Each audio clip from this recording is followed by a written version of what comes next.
Hello, friends. I'm glad that I got this opportunity to conduct a webinar for you all. I am sure that this will be a great learning for you all, and let us start now. This is a big data webinar, right? And that's the title indicate Big Data, Hadoop and Spark. Now, let me introduce myself first. My name is Sumit Mittal. I am the CEO and founder of TrendyTech. I've completed my master's from NIT Trichy in the year 2013, and after that, I have worked for 7+ years in companies like Cisco and VMware. And majorly, my area of work include big data, and that's why I'm really passionate about this technology stack. And from the very beginning, I always had a passion to teach as well. So now I have quitted my job since last 1 year. I have started my own startup, Trendy Tech, and I am following my own passion. I train working professionals as well as students on big data. It's a high-end technology and one of the hottest technology in current IT industry. Now, my passion could reflect with this consistent 5-star Google rating, which I have achieved consistently over the years. So let us start now. Now we said this is a big data webinar. What is big data according to you? That is the very first question. Now, if I ask this question to many of you, everyone have their own definition.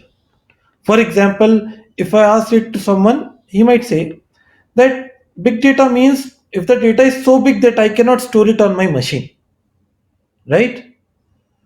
So you might get different definitions from different people about what is big data, right? Even if you ask me, I will say that I am using a Mac machine. If I am not able to store the data, it is big for me. That is my definition. And it's perfectly fine if you have your own definition for it.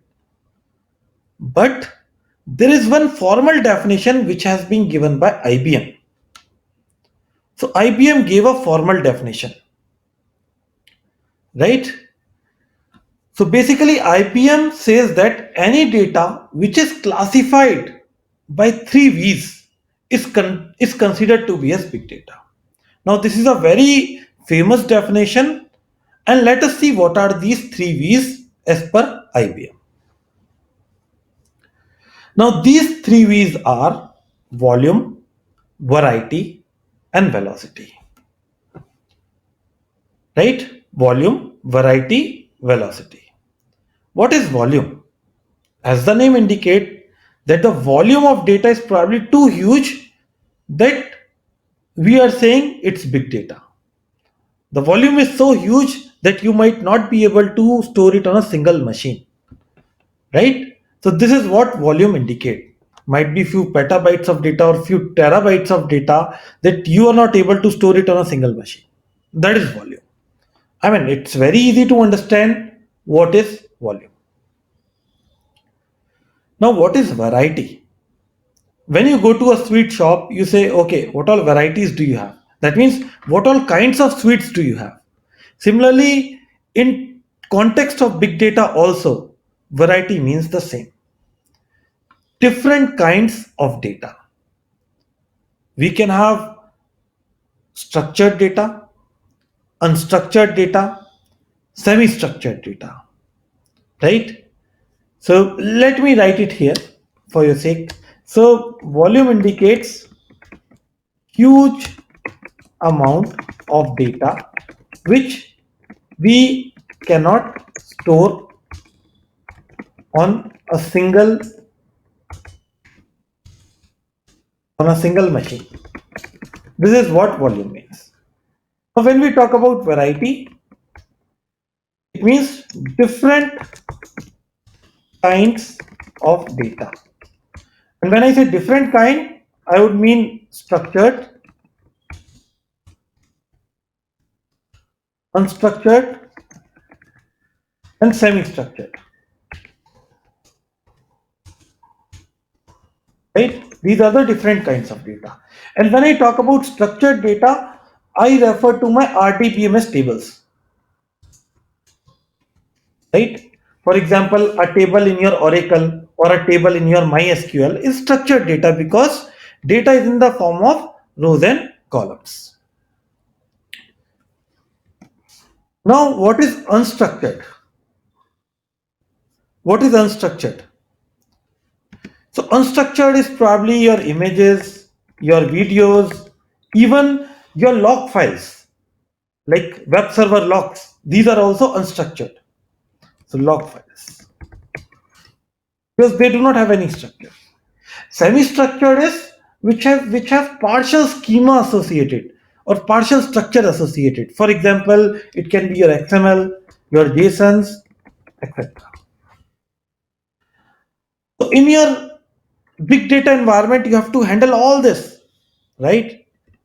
So that's what variety is comprised of: structured, unstructured, and semi-structured. So the first V was volume, the second V is variety. And what is the third V? We need to see that. You can see volume, right? Variety,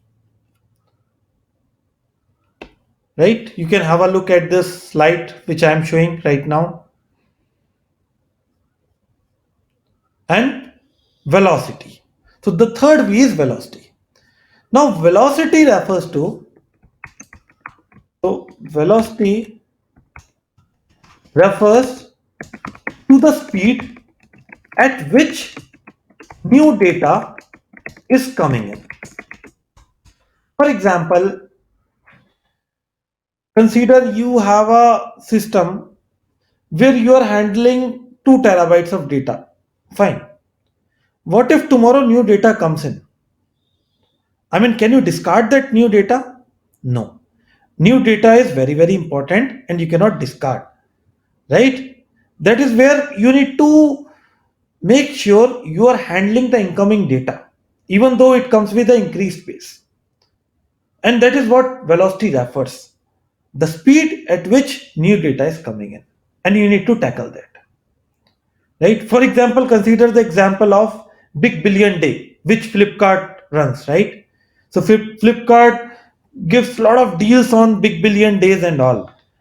Even though someone like you who never visits Flipkart might be tempted to visit Flipkart on that day to see what are the deals, and you might end up making a purchase. Don't you feel Flipkart will have high velocity on their web page during those days compared to normal day, right? So you need to tackle velocity. All the new incoming data you have to handle gracefully, you cannot discard it. And that is what velocity means. So these are the three V's as mentioned by IBM: volume, variety, and velocity. And these are the characteristics of big data as per IBM. Right? So you can see this. And now if you are someone who scrolls internet a lot, and if you search for definition of big data, you will get a lot of variants. You will find 4 V's, you will find 5 V's, you will find 7 V's, and you might end up finding 11 V's too. But now we cannot keep on talking about V's only, right? Fourth V is still somewhat relevant, and let me talk about it, and then we won't talk about any fifth V, seventh V, all that. So what is the fourth V that comes in the definition of big data? It is referred to as veracity. Fourth V is nothing but veracity. And veracity refers to the nature of the data where we say data is not clean, right? Data is not clean. For example, consider you have a data where you have a lot of missing values, a lot of nulls are there. Age is negative. Is it possible age is negative? No. That means there are data quality issues. The data is not clean, right? Data does not have a sound quality. And that is what veracity means. Nature of the data where we say data is not clean. So do not expect in your big data environments you get clean data. No. You might get a data which is not clean, which has quality issues, and you need to tackle that. So this is the fourth V. So we have talked about four V's: volume, that means expect huge amounts of data; variety, expect different kinds of data; velocity, expect you might get data at a very quick pace; veracity, expect that data might not be clean. You need to tackle that. These are the four V's as per IBM which characterize big data, right? So fourth V is nothing but veracity, refers to poor quality data, unclean data. Now we are clear now that what is big data, and we talked about the four V's. Now question comes, why big data? Why big data? Now big data, if we are learning, it's one of the trending technology, that's okay. But why are we learning big data? Or why are we trying to learn this technology stack? There should be some purpose, right? Some of you might say, okay, I'm learning it to get a job. I mean, that's okay. But you should be handling some business use case when you are learning this technology. What is that business use case you are trying to solve? Right? Because you do not end up learning something just because it will fetch you a job. It will fetch you a job because it solves a purpose. What is that purpose? So if I ask you, can you tell me one line problem statement that you are going to solve using big data? What is that problem statement? That problem statement is nothing but big data is used to process huge amount of data. Big data is used to process huge amount of data. That means you are learning this big data technology stack to solve or to process huge amounts of data.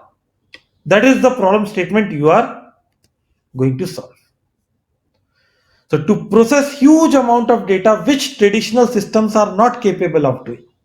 Because if they were capable of doing, we would not have come here.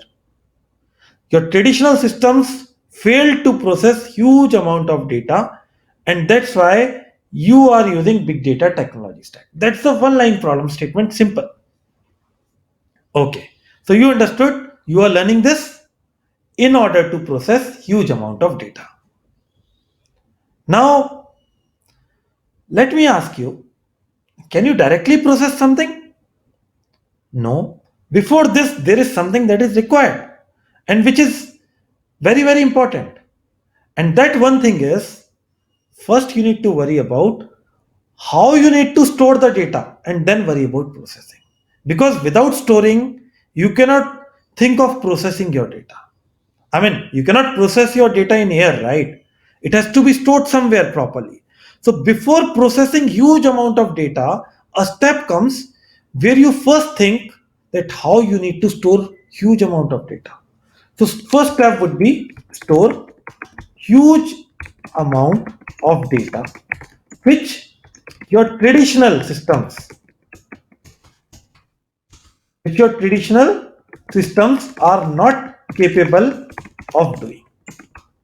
And then second thing is that once you have stored it properly, you worry about processing. It has to be in sequence, first store and then process. So big data, then process huge amount of data which your traditional systems were not capable of doing. So two things, first store and then process, right? So let's see. Store. To process huge amount of data, we first need to store it, right? Are our traditional systems capable to store such massive amounts of data? No, they are not. That's why a different storage mechanism is required to store it. So first worry about storage. Once you have stored it properly, then worry about processing, right? So store huge amount of data. Traditional systems are not fit to store such huge amount of data. So the first requirement is store. Then second is process, because our traditional systems cannot process it, right? So let's say if someone asks you what are the requirements, what are the requirements to design a good big data system, right? If someone asks you what are the requirements to design a good big data system, then the first requirement is you need to first worry about storage. Then second, you need to worry about processing. And then there is a third thing, which is also quite important, right? And that is scalability. That means your big data system should be scalable. What do I mean by that? I mean by this is, let's say you are working in a IT company. Your manager asked you, right, that can you design a system which can handle 20 terabytes of data. Now you designed a fantastic system which is handling 20 terabytes of data gracefully, very nicely. I mean, beautifully it is doing this thing. Now your manager is happy, super happy. Now tomorrow your manager comes back to you and asks you that can you please, I mean, incorporate the change that instead of 10 terabyte, I want to handle 100 terabytes now because the requirement has changed and the requirement has grown up. Now you cannot wave your hands and say, boss, you gave me a wrong requirement. Rather, you need to incorporate his change and make sure your system is capable enough to handle 100 terabytes of data. Right? And if you are able to accommodate this change, then your system is scalable. That means your system has scaled as per the growing demands. And if you are waving your hands and saying, boss, no, I cannot do it because my system is not capable to do that, that means your system is not scalable. So remember, whenever you are designing a good big data system, it should be scalable because the requirements in IT can keep on changing, right? Make sure you have a scalable system and you are able to incorporate changes when required. This is one of the very important thing, that do not get stuck with one old system. Make sure system is scalable, it can accommodate with the growing demands, right? So third requirement to design a good big data system is scalability. Scale easily to accommodate growing requirements, right? So these are the three requirements to design a good big data system. First, you need to tackle storage. Second, you need to tackle processing. And third, you need to make sure your system is scalable. Store, process, and scale. I hope this is clear. Because initially, if you are getting data, you need to store it. Then, once stored, you need to process it. And you need to make sure you are able to tackle with the growing demands. These are the three things.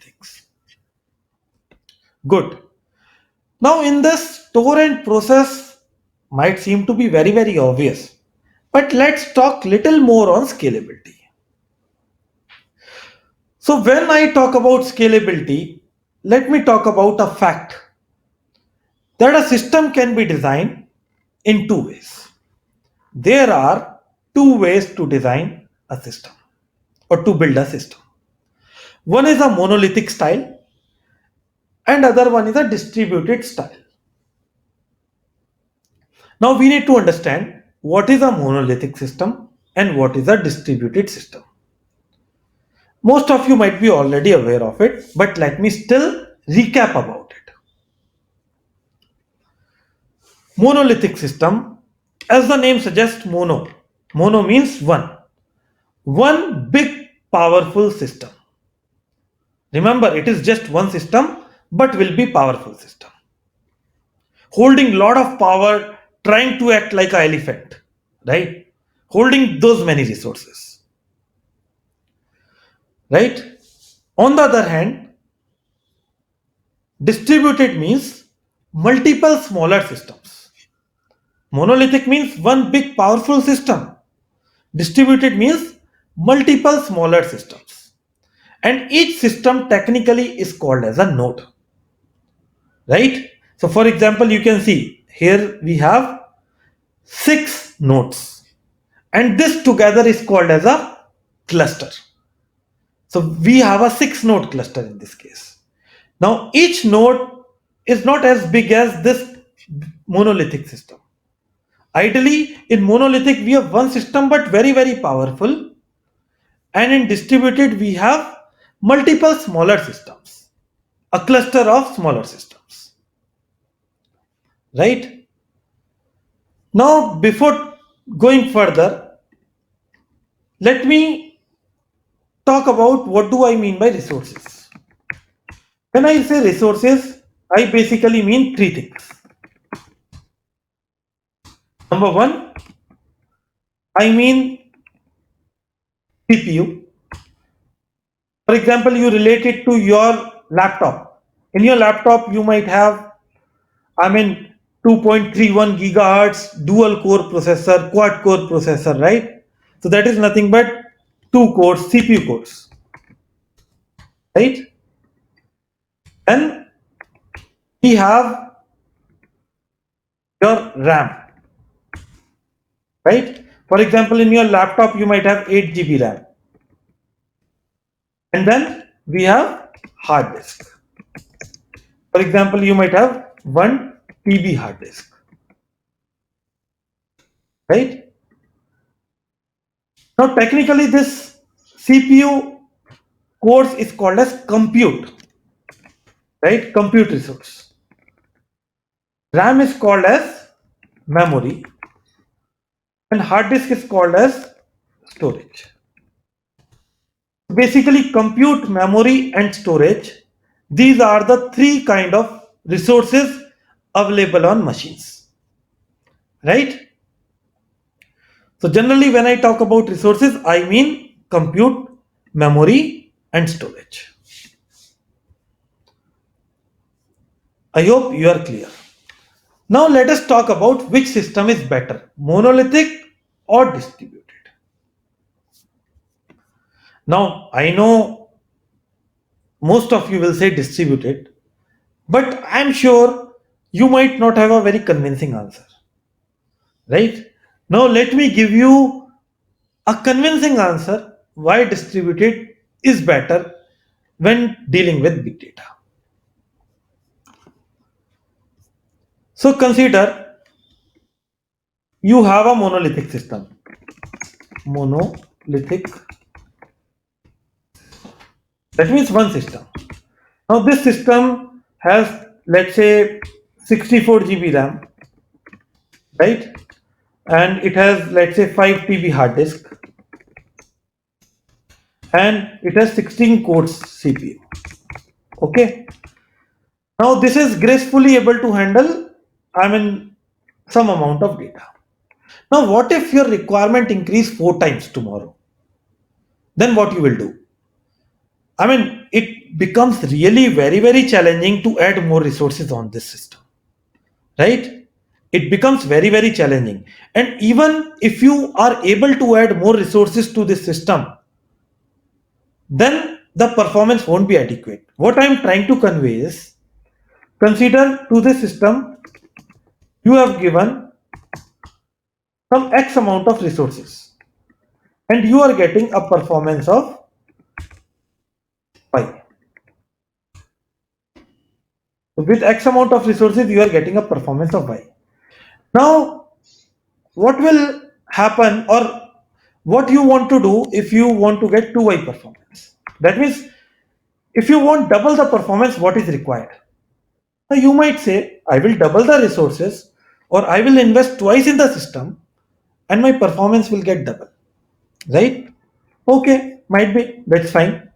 What if again you want to get 4 times or you want to again double the performance, right? Again, you want to make it two times. Then what you will do? Then you might say, I will again make it double. No. After a certain threshold has reached, when you double the resources, right? When you make the resources as 2x, the performance will be less than 2y. That means when you double the resources, the performance won't get double, right? And this is a serious limitation because you are investing twice in the system and you expect it to give you twice the results. But it might not happen after a certain threshold is reached. And this is why, or this is the limitation with a monolithic system. That's why you won't see a system with, let's say, 2 TB RAM. Have you seen a system with 2 TB RAM or 1 TB RAM? At least I have not seen. Because even if you see a system with 1 TB RAM, it won't justify for the performance. There will be a performance dip, right? It won't behave like that, right? So you can see the limitation with a monolithic system. That means when you try to add resources, then it won't give the performance in a justified way, right? It does not justify for the performance based on the resources you give. And this is a serious limitation. On the other hand, if we talk about a distributed system, right? If we talk about a distributed system, then consider you are having a 4 node system, a 4 node cluster, right? And you are getting a performance of y. Performance is y.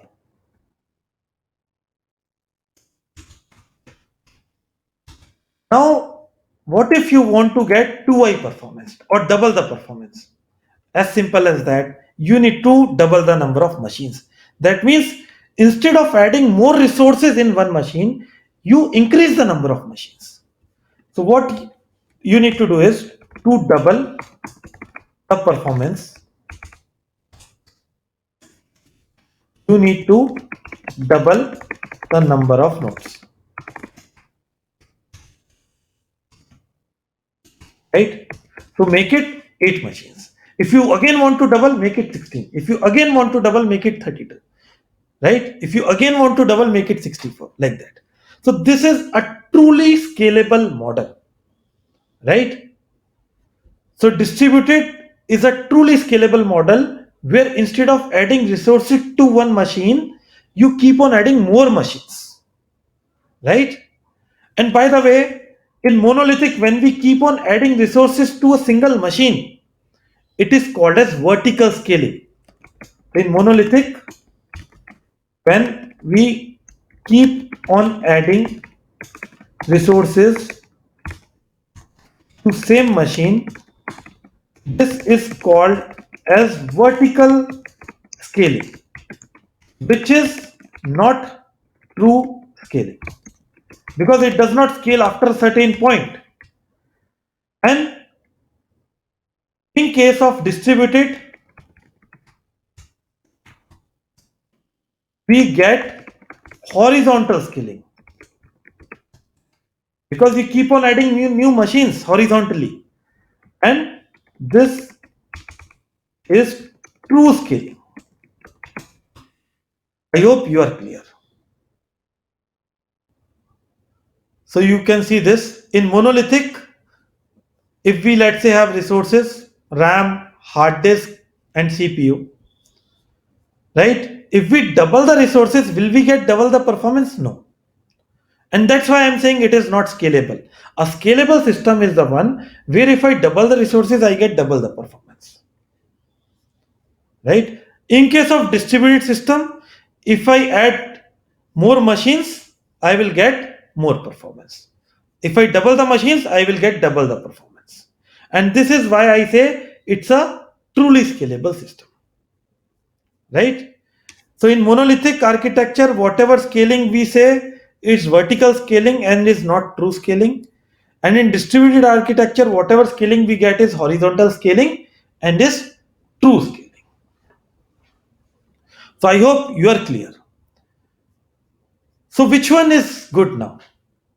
So you remember when we discussed about the requirements for a big data system, we said first we need to think of storage, then we need to think of processing, and we need to make sure our system is scalable. So which one is a scalable system now, monolithic or distributed? Distributed. And that's why to make sure a big data system is scalable, all the good big data systems are made on a distributed architecture and not on monolithic architecture. Right?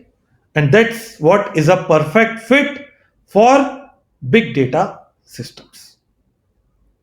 I hope you all are clear with this.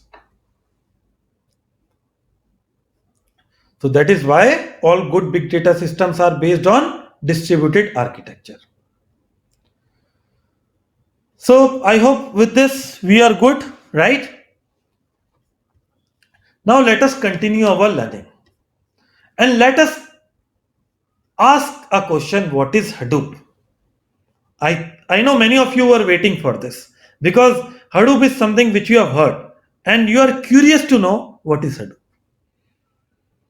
right? So to give the definition in one line, I would say Hadoop is a framework to solve big data problems. This is just a one liner solution or definition I am giving you. Hadoop is a framework to solve big data problems. Now, why do I say it's a framework? I say it's a framework because it is not just one thing like Java that you learn and done, right? Rather, it's a bunch of tools and technologies which come together to solve a problem. It's not one single thing. Rather, it's a bunch of tools and technologies which I'll be telling you in some time. Right? And it is mainly used to solve big data problems. Now, let us talk about evolution of Hadoop, how Hadoop evolved. So, let me give you a brief history about it. So, basically, Google in the early 2000s realized that whatever existing web search they have and whatever processing required for that, they have to go with a distributed architecture, right? So Google realized that they need a distributed architecture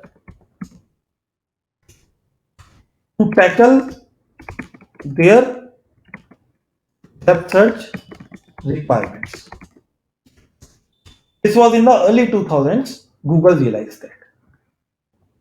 So to tackle their growing demands, they felt that since they were based on monolithic architecture at that time, they understood it won't scale and they felt there is a need of distributed architecture, right? And with the growing demands, they felt they have to design some big data technologies because the data was growing for them. So what happened in the year 2003? In the year 2003, Google gave a white paper, right? Google gave or released a paper, and this paper they gave is to tell how to store huge amounts of data. So you remember to design a good big data system, three things were required, right? Storage, processing, and scalability, right? So Google in 2003 gave a paper where they mentioned if you have huge amount of data which you cannot store on a single machine, then how to store it on a cluster of machines by dividing the data. So in 2003, Google gave such a paper on distributed storage. So this paper talked about that if you have huge amount of data which cannot be stored on one single machine, how to divide this data into smaller parts and store it on a cluster of machines, right? And this paper technically or officially was called as GFS paper, which stands for Google File System, right? This paper by Google is still available on Google. You can Google it and you will find it interesting, right? Now, in the year 2004, they have to give something on processing because storage they have tackled, and they gave a paper on distributed processing, right? In this paper, they talked about that when our data is stored on, let's say, 10 different machines, how to process it on those 10 machines in an efficient way. Because your traditional models won't work. Whatever earlier Java code you used to write or Python code you used to write can solve a problem when data is stored on just one machine. But now data is stored on 10 different machines. Then how to process that data properly? They gave a paper on that. And this paper is called as MapReduce paper. MapReduce. Right? So they gave two papers, GFS for distributed storage and MapReduce for distributed processing. Right? So in 2003, they gave a paper on distributed storage called as GFS. And in 2004, they gave a paper on distributed processing, which is called as MapReduce. Both the papers are available on internet. You can Google it if you want to know more or if you are curious for to see these papers. Right? Okay. Now these are papers, and papers alone are not good enough. Someone should be implementing these papers. And that's when Yahoo pitched in. Yahoo in the year 2006. What Yahoo did is Yahoo took the GFS paper and MapReduce paper. So Yahoo took these two papers and Yahoo gave implementations for this. That means earlier these were just the theoretical concepts, but Yahoo gave implementations, right? And the main person who was leading the effort was Doe Cutting, right? Doe Cutting. Doe Cutting was the main person who led the effort behind it. Now, what they did is they took the GFS paper, they implemented it, and the name of implementation was HDFS. Stands for Hadoop Distributed File System. Right? HDFS stands for Hadoop Distributed File System. Something very commonly used in big data world. Right? So what is HDFS for? It is used for storing huge amount of data in a distributed manner across a cluster of machines. Now, they implemented the paper MapReduce meant for distributed processing, and the name of implementation is also kept as MapReduce. The name was not, right? So HDFS is the implementation of GFS paper, and MapReduce is implementation of MapReduce paper, right? So let us see this.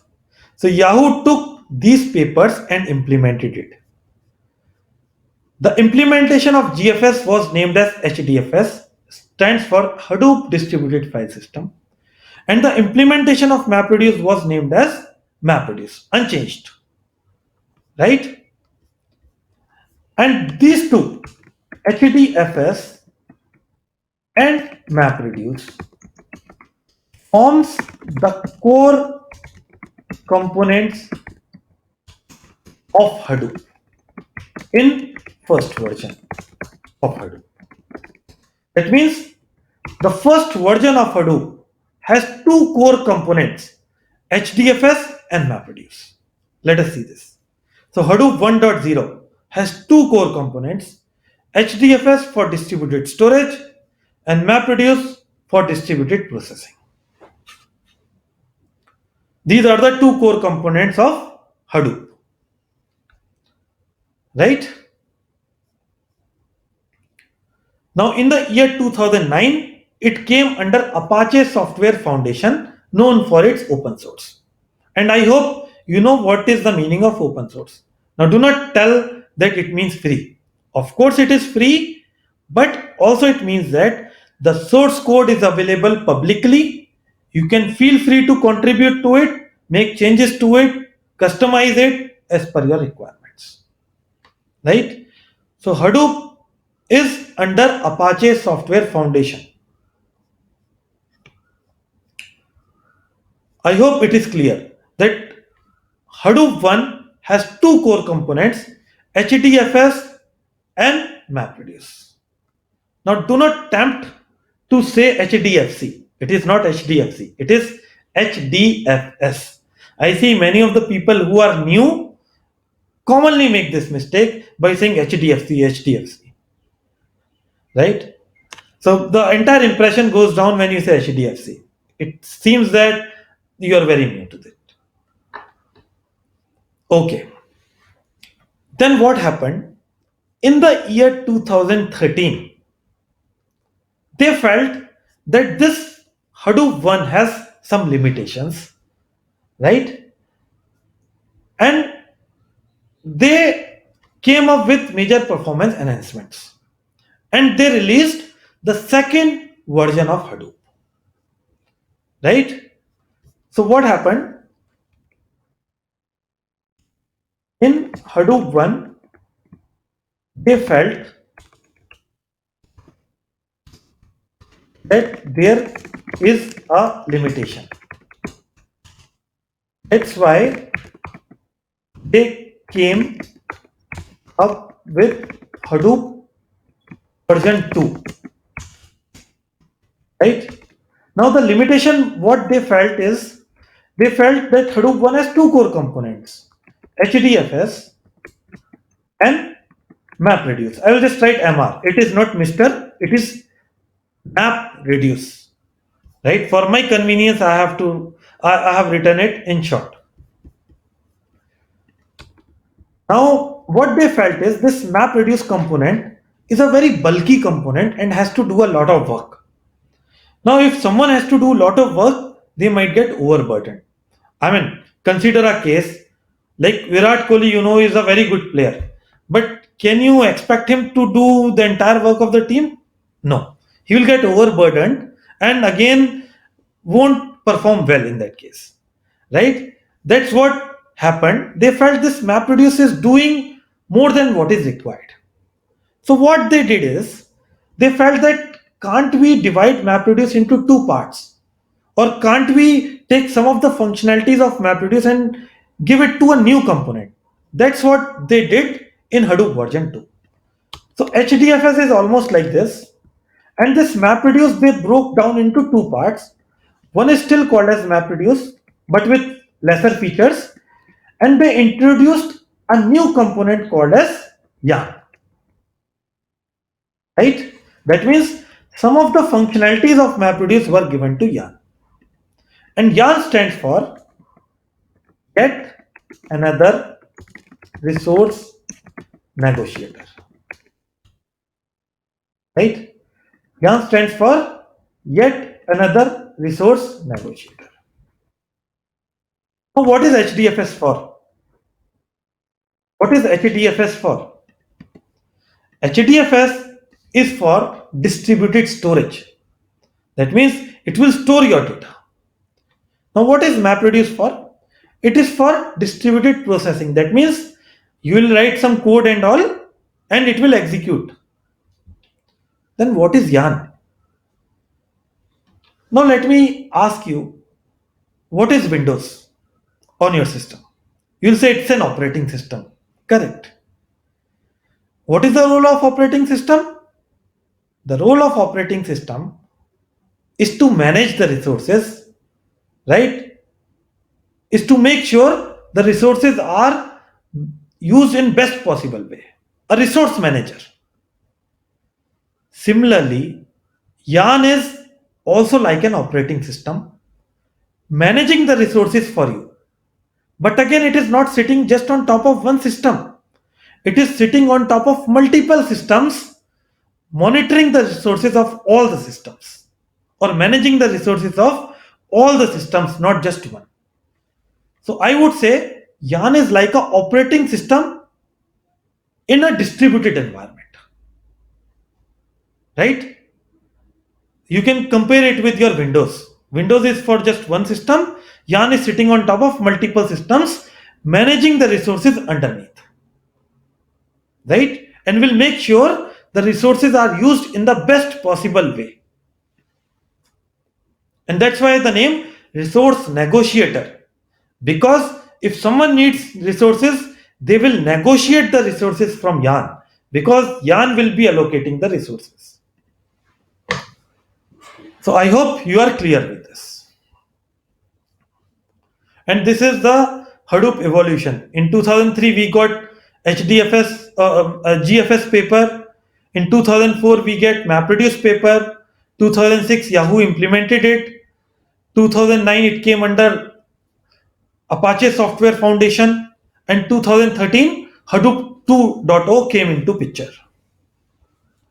Right? And this is how Hadoop 1 looked like. We have two components, HDFS and MapReduce. In Hadoop 2, we have three core components. Yarn was introduced. And you can see MapReduce was split into two parts. Earlier, MapReduce was doing the work of Yarn also. And that's why it is doing too much. Right? So Hadoop 1.0 has two core components. HDFS for storage, MapReduce for processing. Hadoop 2.0 has three core components, HDFS for storage, MapReduce for processing, and Yarn for resource management. Right? What is Yarn? Yarn is for resource management like an operating system. Right? Now you can have a look at it, you will get a clear cut understanding. I'm taking a pause so that you can, digest the content, whatever I have given till now.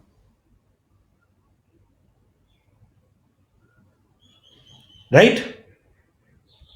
HDFS is for distributed storage, MapReduce for distributed processing, and Yarn is for resource management.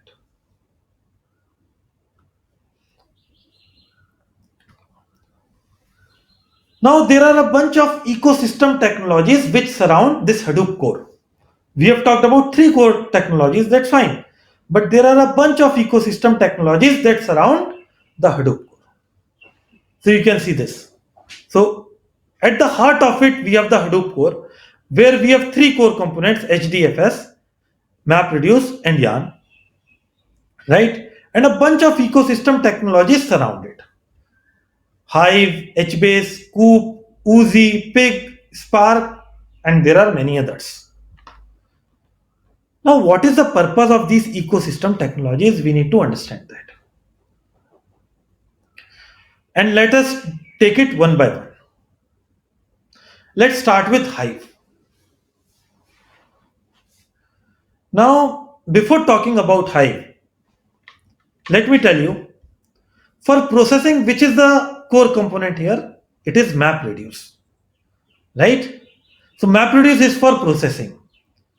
But let me tell you, the code that has to be written for MapReduce has to be written in Java, and which is very, very difficult to write. I mean, it is one of the toughest job to write a MapReduce Java code. Now, what does that mean? People who know Java only can interact with Hadoop, right? That's unfair. There should be ways for other people also to work on Hadoop, even if they do not know Java. And Hive provides exactly that. Hive says, okay, boss, if you do not know Java, I am there to help you out. Do not worry. If you do not know Java, then at least you will be aware of SQL, right? Then even if you do not know SQL, then I cannot help you. I mean, you do not know Java, you do not know SQL, then even I cannot help you. But if you know SQL, I am there to help you out. What you can do is you can write things in normal traditional SQL style, and I will take the SQL style from you and will convert it to the tough or difficult Java MapReduce code. That means you write the way you know SQL, and I will do the hard work of converting it to MapReduce Java code and will execute. So Hive does this. Hive says, do it easy way, I will do the hard thing. So from your end, you will write simple SQL kind of thing, right? And Hive will convert it to MapReduce code and will trigger it on the cluster, right? So what is Hive? Hive is nothing but a data warehouse on top of Hadoop for providing data query and analysis. That means it's a wrapper on top of MapReduce, which makes your work easy.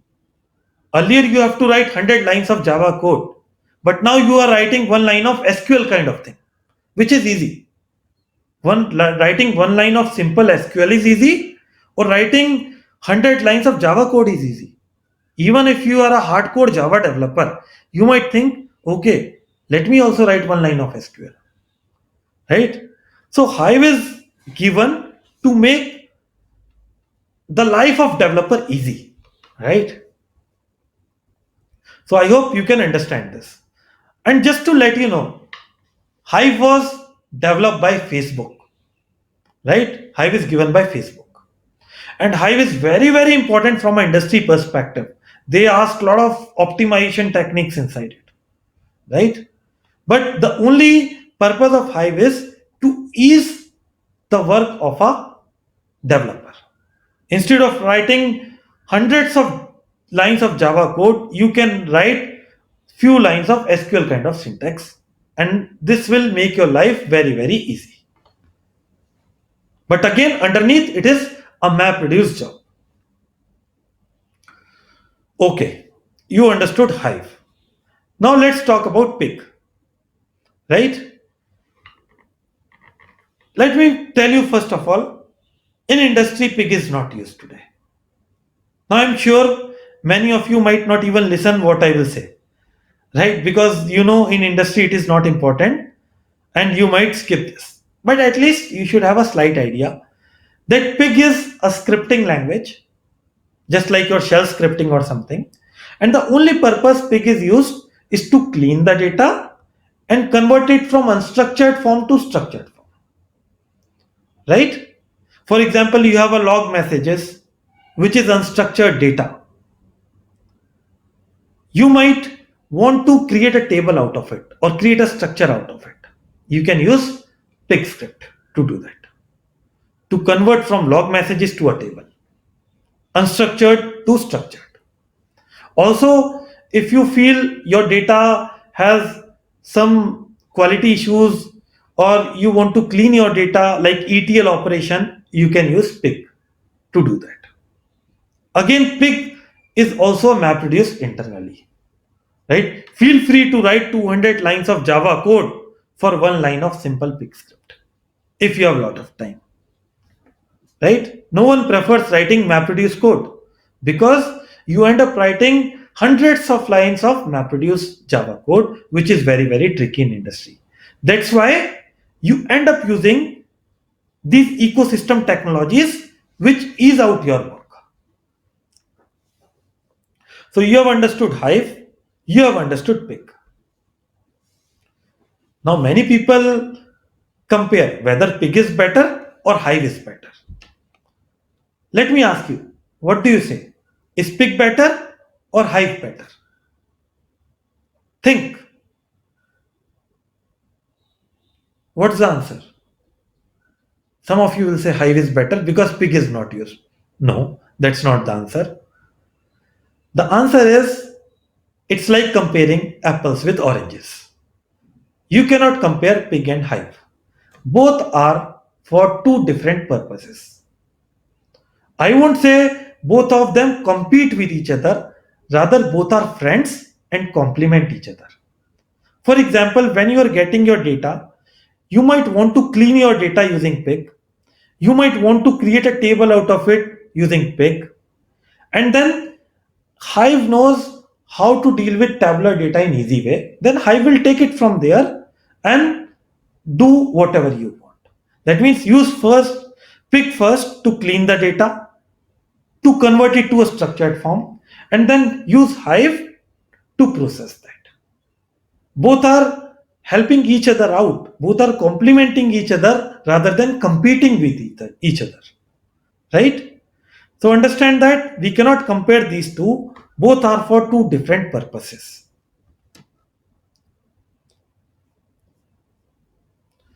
Now, what is coop? Now, I will explain you this way. You might go to a ice cream parlor and you see there are containers capped with vanilla ice cream and strawberry and lot of other flavors. Now you say that give me one scoop of ice cream. What that guy do is he takes the scoop and then again puts it on the cone. That means he transfers whatever the ice cream content from the container to the cone. That means transferring. So this is just to make you explain. Scoop is nothing but to transfer your data from traditional databases to Hadoop.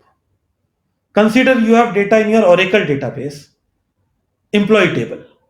There is an employee table in your Oracle database or MySQL, and you want to bring it to your Hadoop environment. How will you do that?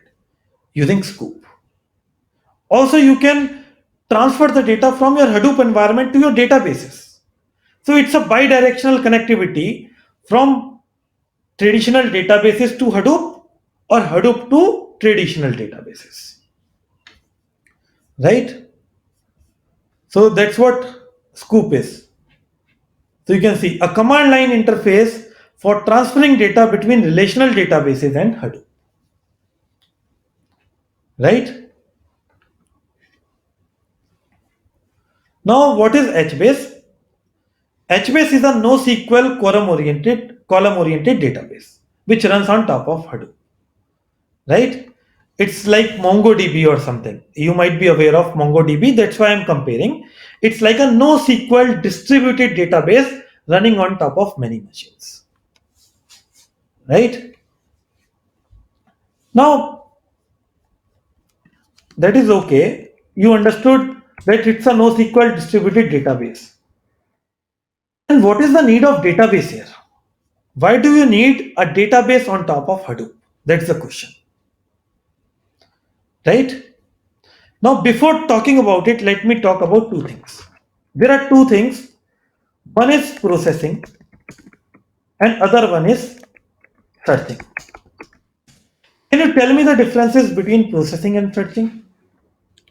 What is processing according to you and what is searching according to you? Consider, let's say I have an employee table with uh, 1 lakh records. 1, 2, 3, 4, 5, 6. 1 lakh records are there. Now, in this, each employee has a salary. Now, if I want to find the sum of all salaries of all employees, then don't you feel we have to consider all 1 lakh rows and then do some aggregation in order to find sum of salaries of all employees? Right? That means we are considering all 1 lakh records for the processing. And this is what I will call as processing because I am doing aggregation on top of all records. So if I have to find sum of salaries of all employees, then I will say this is processing. This is processing. Because I am taking into consideration a lot of data. Now, on the other hand, if my query is Select star from table where employee ID equal to 1034. Is this processing or searching? Now this is searching, right? Because I am saying or pinpointing one record and saying, please give me this record, right? This is searching. Now, one thing I would like to say, whatever you have learned till now, MapReduce, Pig, Hive, all are meant to do processing or quick processing. None of them were meant to do searching, right? None of them can do searching. If you want quick searching, then you require a database. And that is what is the use of HBase, which acts as a database for quick real time searching of data. So if you have a requirement of processing, go with Hive. If you have a requirement of quick searching, go with HBase. As simple as that. Right? So I hope you can clearly understand Hive is meant for processing, HBase is meant for searching. Okay, let's talk about Uzi. A fancy name, right? Uzi. What is Uzi? Uzi is nothing but a workflow scheduler. Right? Consider you have a job which you want to run 8 p.m. every day. Then you can schedule it using Uzi. It's like a no-brainer that instead of you going to a system clicking a job every day 8 p.m., you schedule it in an automated way using a workflow scheduler like Uzi. Having said that, nowadays Airflow is also one of the most trending scheduler. Uzi and Airflow are the two main schedulers used in big data industry today. Right? So this is for creating a workflow and scheduling it. A workflow scheduler. Now comes the buzzword Apache Spark. And I am emphasizing this because this alone is equally important. Whatever we have learned till now is on one side and Apache Spark is on one side. This is the importance of Apache Spark in today's big data world. If you do not know Apache Spark, do not call yourself a big data developer. That's the importance of Spark in today's world. And now, when I'm talking so much about it, then let's talk about what is Apache Spark. What is Apache Spark? Let me give you a one liner definition to this. Apache Spark is a general purpose in memory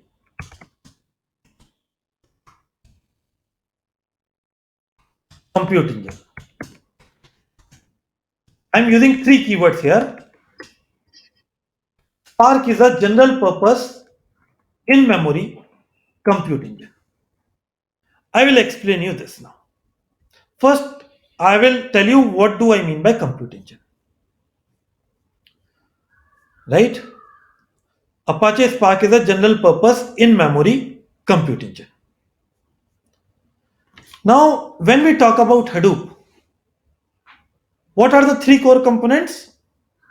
HDFS for storage, MapReduce for processing or computation, and Yarn for resource management. Now, what is the compute engine here? MapReduce in case of Hadoop. What Spark gives you is just a compute engine. It does not give storage and resource manager. It says, I am just a compute engine, nothing more than that. Right? So, is Spark a replacement of Hadoop or is Spark a replacement of MapReduce? What can be the right statement? Some of the people who are very new to big data industry, they think Spark will replace Hadoop. I mean, is it fair to compare three components with a single component? No. However, you can compare computation with computation. You can definitely compare MapReduce with Spark because MapReduce is for computation and Spark is also for computation. But you cannot compare Hadoop with Spark because Hadoop gives you storage unit, computation unit, and resource manager. However, Spark gives you just computation unit. Right? So you can see you can replace MapReduce with Spark. Right? So you can remove MapReduce here and bring in Spark. So you have HDFS, Spark, and Yarn. And this is a very famous combination used in industry today. Right? Spark along with HDFS and Yarn. This is also called as Spark on top of Hadoop. Hadoop is giving its own storage and resource management, and Spark is giving its quick computation. Right? Okay. So Spark is nothing but a plug and play compute engine. Right? That means it is just a compute engine, but it needs two more things to work with. What are those two things? One is a storage unit and one is a resource manager. Spark says, I am not worried. You bring these two things of your choice, I will work fine. I'm not tied up with any particular storage or resource manager. Feel free to bring any storage of your choice. Feel free to bring any resource manager of your choice. I have no issues. I'm a plug and play compute engine. So plug it with any storage. It can be your local storage. It can be HDFS or it can be even Amazon S3. And you plug it with any resource manager. It can be Yarn, it can be Mesos, it can be Kubernetes, anything. Right? So plug it with any storage of your choice, plug it with any resource manager of your choice. Right? So you can see this. For computation, you can bring Spark. For storage, you can have your local storage. You can have HDFS. You can have Amazon S3. For resource manager, Yarn, Mesos, Kubernetes. Anything. So this is how it looks like.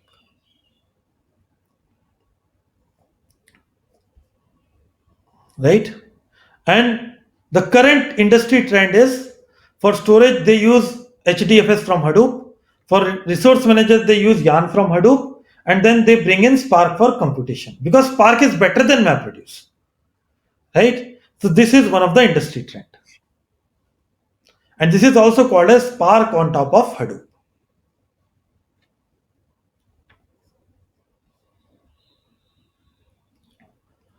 Now, having said that, you understood all this. Now, in which language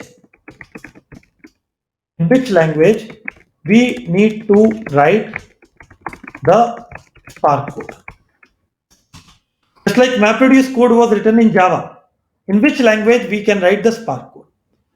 Now, let me tell you, there are three languages which are supported: Scala, Python, and Java. Now, which one is most famous? Scala is the top choice. Why Scala is the top choice? Because Spark itself is written in Scala language, and Scala gives you the best performance for it.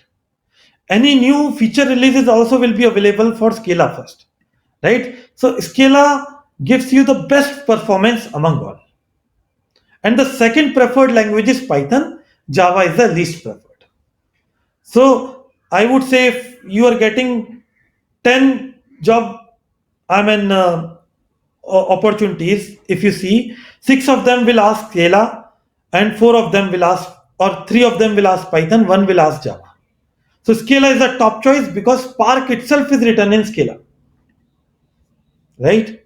So Spark is written in Scala. However, Spark officially supports Java, Scala, Python, and R. And Scala is the top choice for a big data developer.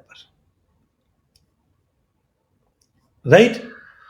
So I hope with this you got a fair enough idea about big data, whatever I have covered. What we have covered is, first we covered, let me quickly recap it. First we covered what is big data. And we talked about the three V's definition as per IBM, right? We also talked about four V's, right? And then after that, we talked about what is the problem statement you are trying to solve. And we said the problem statement we are trying to solve is to process huge amount of data. And to process huge amount of data, we need to store the data first. So that is again a primary requirement. And also it should be scalable. So to design a good big data system, we have to consider three things: store, process, and scale. And then we talked about a system can be designed in two ways: monolithic versus distributed. And we said distributed is scalable, right? Having said that, after that, we talked about what is Hadoop.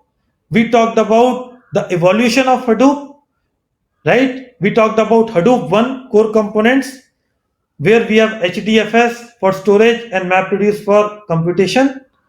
Then we talked about Hadoop 2, where Yarn was introduced for resource management. And then we talked about bunch of ecosystem technologies like Hive, Pig, Scoop, HBase, Oozie, and even Spark.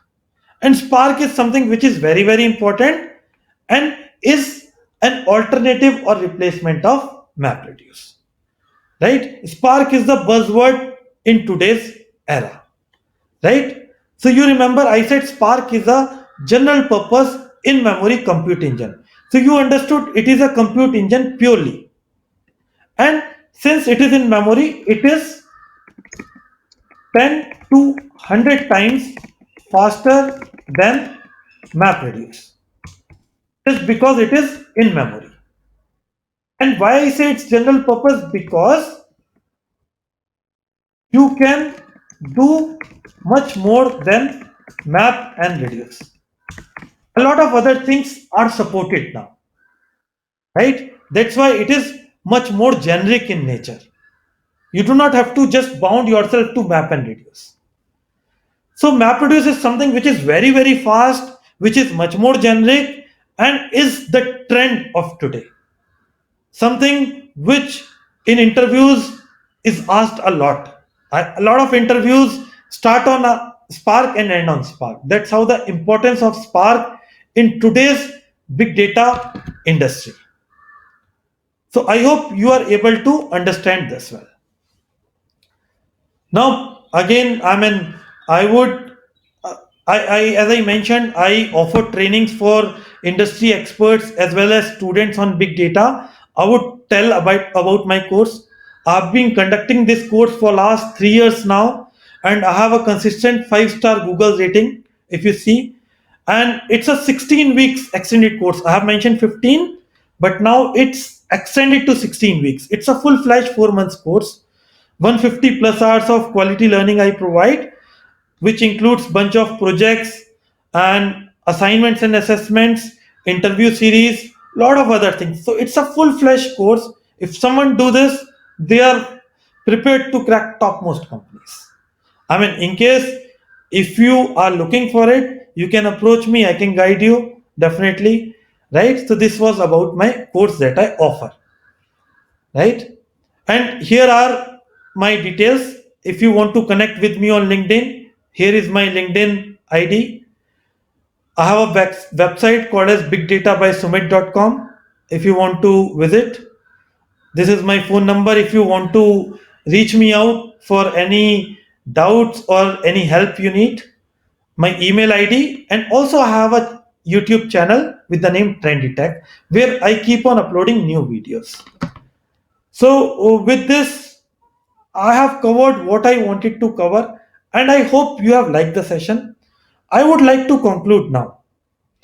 I would like to express my gratitude towards the student organization Pentaomnia for arranging this live session. Also to Dr. Nitin Bhardwaj and Miss Archana Malik, who are all-time mentors and lovely professional university for making the event possible. And the biggest thanks to all of you who have attended the session and remained curious and kept gathering the information. So I hope you like the session, and for e-certificate, kindly make sure you visit the Pentomnia social media page and fill the form there. So I'll be glad to get in touch with you personally. You can feel free to reach me out for any help you need or for any guidance you need. I can mentor you and help you out because I have a passion to teach and I want you to succeed in your careers. So if you need any help related to any big data stuff, feel free to reach out to me. With this, I'll bind it up and I hope you like this webinar. And this was specially intended for Lovely Professional University because I know Lovely Professional University has the right talent and I want to give you this big data knowledge so that you can supplement this. Okay, with this, I'll bind the session and I hope you liked it. Thanks a lot.